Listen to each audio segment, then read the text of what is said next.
Bienvenidos a Investigación en Acción, un podcast del Instituto de Investigaciones de la Amazonía Peruana. YAP. Hola, bienvenidos a Investigación en Acción, el podcast del Instituto de Investigaciones de la Amazonía Peruana. Yo soy Arnold del Alcázar, soy comunicador del YAP, filial Madre de Dios, y el día de hoy me encuentro con el ingeniero Edwin Becerra Libra. Él es ingeniero forestal de profesión, con maestría en Ecología y Gestión Ambiental. Bienvenido. Hola Arnold, ¿qué tal?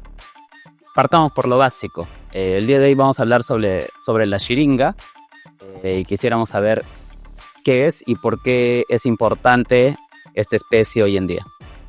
Bueno, la chiringa, conocido en el Perú con ese nombre, a nivel mundial tiene otras denominaciones, como caucho natural, chiringueira, bohacha, entre otros nombres. Es una especie que tiene una distribución en la Amazonía.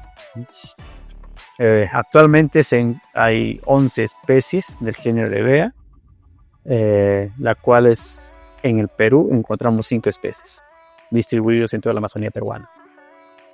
Pero la especie de alto valor o de látex fino que se exporta o se importa a nivel mundial es justamente la Hevea brasilensis, ¿ya? Que su mayor distribución natural de esta especie se encuentra aquí en la región de Madre de Dios. Lamentablemente el Perú es el mayor importador de látex. Se importa el 99% de lo que necesita la industria peruana. Solamente el 1% es la producción meramente de Perú. ¿Ya? O sea, prácticamente hay buena demanda. Claro. Habría un mercado amplio en todo caso. Claro. Si es que se justamente es una especie que es catalogada por la ley forestal como una especie forestal no maderable. ¿Por qué es una especie catalogada como especie forestal no maderable? Porque no necesariamente vas a aprovechar la madera, claro, sino el látex. No convendría en todo caso. No de se genera más recursos o más ganancias extrayendo el látex y cortando la madera. Así es. Okay. Ahora, el Instituto de Investigación de la Amazonía Peruana, en su centro de investigación María Cristina, que está ubicado justamente en el distrito de Iberia, venimos realizando la recolección del germoplasma de diferentes lugares.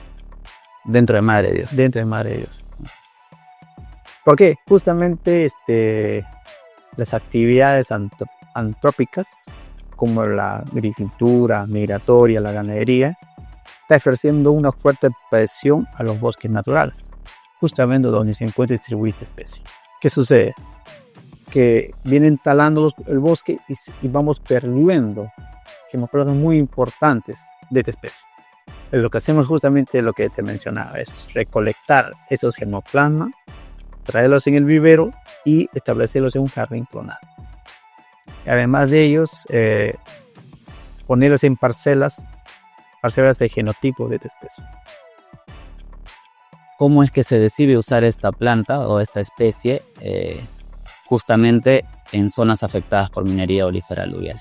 ¿Cómo es esa visión? ¿Cómo dicen, y si sembramos chiringa acá en este pedazo, en este cascajal, a ver qué pasa? ¿Cómo se les vino eso a la mente? Ya, pero partamos de una situación que yo creo que para mí es importante. Madre de Dios se considera un departamento extractivo. No hay esa costumbre de hacer plantaciones a mediano ni a largo plazo, ¿sí? Por eso no hay grandes extensiones de plantaciones de ninguna especie, sí, ¿no? Tanto maderable o como especies forestales no maderables, como la castaña. De la naturaleza. Y lo que la naturaleza da. Para extraer el látex, antiguamente, en un bosque natural, tú debes tener 3 estradas, ¿ya? En cada estrada más aproximadamente hay 150, 180 árboles. La estrada es como un trayecto, un camino que conecta de árbol chiringa a árbol chiringa. Ok. Como un caminito, un camiringas. Ya. Entonces, ¿qué hace el chiringuero? Va rayando. Una vez rayado, Pasa al siguiente. pasa al siguiente. Tienes que caminar por lo menos 3, 4, 5, 6 kilómetros. para allá. Y luego tienes que regresar para recoger todo lo que has rayado. Prácticamente un trabajo agotador. Partimos de ahí. En realidad, pensamos que es muy importante generar plantaciones de especies nativas de la región. ¿Cómo nace la idea de llevar esta especie que crece en suelos naturales a un suelo ya totalmente degradado? Justamente porque no es una especie muy exigente en tema de fertilización. Se adapta a zonas degradadas. Justamente de ahí partimos. Hubo una investigación para eso, o sea, para determinar que esta especie se adapta. Y justamente en el libro que escribió el IAT, que es justamente el cultivo de la chiringa, Vamos a mostrar. se ve que es una especie que se adapta en suelos infértiles. Entonces partimos de ahí. ¿Ya? Justamente un estudio que hicieron justamente en el IAT, que la chiringa necesita suelos profundos, suelos no muy fértiles, y son las condiciones casi que tiene la minería. Claro. Entonces de ahí más o menos nace la inquietud para ver cómo se comporta esta especie en esas condiciones de minería. Lo que nosotros estamos buscando ahí justamente es darle otra vista a la recuperación. Muchas veces vemos el enfoque de recuperación es plantar árboles nativos, exóticos, pero con un enfoque ambiental. Claro. Prácticamente revegetar. Y el tema de aprovechamiento, que sea atractivo. Si tenemos una especie de alto valor económico para la extracción de madera en condiciones de minería, demoraría mucho tiempo. Es muy largo plazo para poder aprovechar la madera. En cambio, la chiringa es una especie que tú a los 7 años puedes empezar a generar los peligros de los económicos. Entonces, al ver eso, se estableció las primeras parcelas de chiringa en minería, donde se ha logrado o donde se ha tenido un 85-90% de sobrevivencia. De 100 plantas instaladas, el 90% sobrevive. O sea, si lo bajamos de 10 plantas, 9 sobreviven. O en plantaciones de cualquier especie se acepta hasta un 20% de mortalidad. O sea, estamos 8 de 10, digamos. 8 de 10. Entonces estamos un poquito por arriba. Estamos 9 de 10, estamos bien en condiciones de promedio de sobrevivencia. Es una especie que se está adaptándose muy bien. Y en el primer año se ha logrado obtener hasta 2,40 metros de altura. Y el mínimo fue 1,62 metros, si no me equivoco. Ya, en un año 1, el primer año.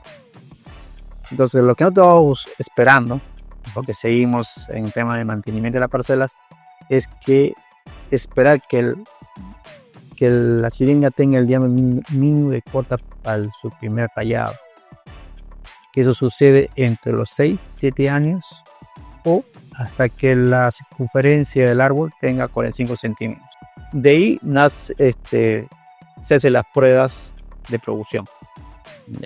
Entonces, de ahí vamos a poder ver si esa chiringa, se adapta bien, tiene un buen desarrollo morfológico y resistente a enfermedades, y además de ello, alta productividad.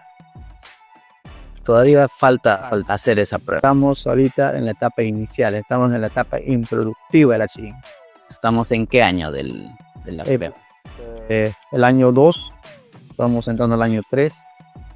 ¿Y en el segundo año hubo un incremento de la mortalidad o se mantuvo? Se mantiene, pero lamentablemente, como la actividad minera es muy dinámica, entonces escapa de la mano de nosotros, pero todavía tenemos parcelas o demostrativas intactas, no tan intactas, pero sí hay individuos para seguir haciendo el estudio. Lo ideal sería encontrar un genotipo nativo de acá de Madre de Dios que se adapte a esas condiciones y que tenga alta productividad. Entonces ahí tendríamos un enfoque a la recuperación, a la restauración de áreas degradadas con minería, un enfoque económico. Uno de los graves problemas del cierre de minas, ¿cuál es? Los altos costos de reforestación. De reforestación justamente para el cierre de minas. Pero si tú haces un enfoque económico y encontrar especies nativas de la región que se adaptan a estas condiciones y que a mediano o a largo plazo te generen ingresos económicos, la Shirimba compensaría el gasto que tú harías, ¿no? Entonces la Shirimba sería una alternativa. Les convendría a los mineros o a los que se dedican a la minería, dentro o fuera de las comunidades. Así es. Okay.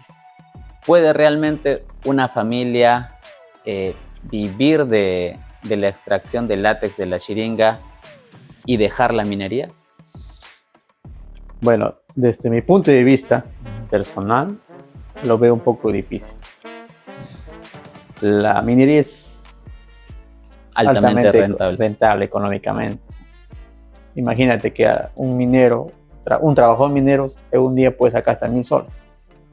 Claro. O sea, es poco difícil que dejen la actividad minera por una actividad agrícola. Pero podría ser una actividad complementaria.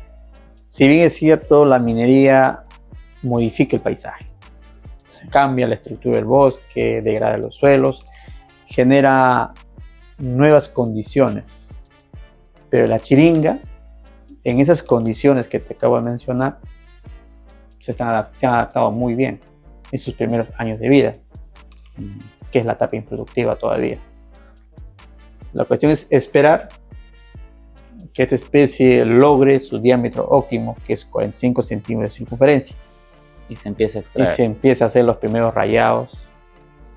Y esperar, entonces, que un genotipo nativo de la región de Madre de Dios crezca en estas condiciones. Es decir, hemos encontrado una especie idónea para recuperar áreas degradadas con un enfoque económico. Claro, hasta ahora se ha recuperado con un enfoque ecológico. ¿Por qué? Porque es una especie que te permite recuperar suelos degradados y además tiene una gran capacidad de captar carbono del ambiente. Almacena carbono. Almacena carbono. Okay. Entonces, para que una familia pueda tener una alternativa económica, mínimo sería 3 hectáreas. Una actividad alternativa, no es complementaria. No que dependa netamente de la actividad. Claro, en ninguna chacra se depende netamente de una sola actividad, ¿no? Claro. Está la ganadería, cacao. Los sistemas agroforestales, que es donde combinan cacao, copo azul. Entonces, sumarle a estos sistemas, la Shiringa sería un golazo. Y peor si encontramos una especie de alta productividad. Yo creo que si todos nos ponemos el empeño de activar otra vez esta especie como una actividad económicamente, va a generar muchas expectativas para llamar a la industria del látex acá en la región de Madre de Dios. Ingeniero Edwin, muchas gracias por lo que nos contó y por demostrarnos que la ciencia, cuando camina de la mano con las comunidades, puede curar no solamente el suelo, sino que también puede curar el futuro. Muchas gracias por eso. Soy Arnold del Alcázar y esto fue Investigación en Acción. No te olvides de seguirnos en nuestras redes sociales. Hasta la próxima. Gracias por acompañarnos en esta edición de Investigación en Acción, un podcast del Instituto de Investigaciones de la Amazonía Peruana.